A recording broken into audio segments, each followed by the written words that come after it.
Iran से एक बेहद खतरनाक और चौंकाने वाली खबर सामने आ रही है। 8 जनवरी को ईरानी सरकार ने अचानक पूरे देश में इंटरनेट सेवाएं बंद कर दी।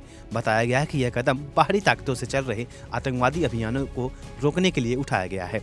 लेकिन असली सवाल कुछ और है। यह फैसला सिर्फ सुरक्षा के नाम पर लिया गया या इसके पीछे जनता की आवाज दबाने की बड़ी साजिश छिपी है। ईरानी विदेश मंत्री अब्बास अरागची का कहना है कि इंटरनेट बंदी का मकसद देश को अस्थिर करने वाले ताकतों को रोकना है, मगर सरकार ने अब तक यह साफ नहीं किया कि इंटरनेट दोबारा कब चालू होगा। ताज़ा रिपोर्ट्स और भी डराने वाली है। खबरें आ रही हैं कि ईरानी प्रशासन इंटरनेट को अस्थायी नहीं बल्कि अस्थायी रूप से नियंत्रित और सीमित करने की योजना बना रहा है।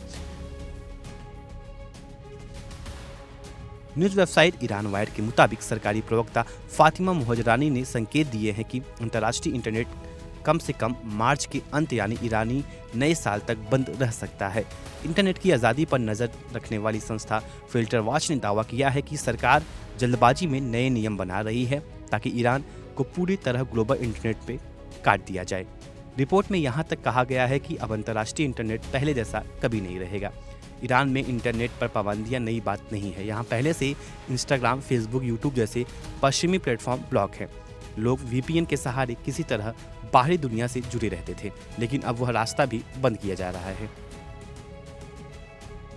मानवाधिकार संगठन एक्सेस नाउ का आरोप है कि ईरान सरकार इंटरनेट शटडाउन का इस्तेमाल हिंसा और प्रदर्शनकारियों पर हो रही कार्रवाई को छिपाने के लिए करती रही है। 2019 और 2022 के बड़े प्रदर्शनों के दौरान भी यही हुआ।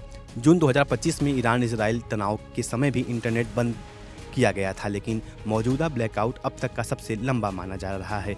इसका सीधा असर आम लोगों की जिंदगी पर पड़ रहा है। ई कॉमर्स ठप है, ऑनलाइन कारोबार डूब रहे हैं, डिजिटल पेमेंट रुक गए हैं और लाखों लोगों की रोजी रोटी खतरे में है। मगर फैसले अब संचार मंत्रालय से ज़्यादा सुरक्षा एजेंसियों के हाथों में जा चुके हैं। विश्लेषकों का मानना है कि ईरान अब चीन और रूस मॉडल अपनाने की तैयारी में है।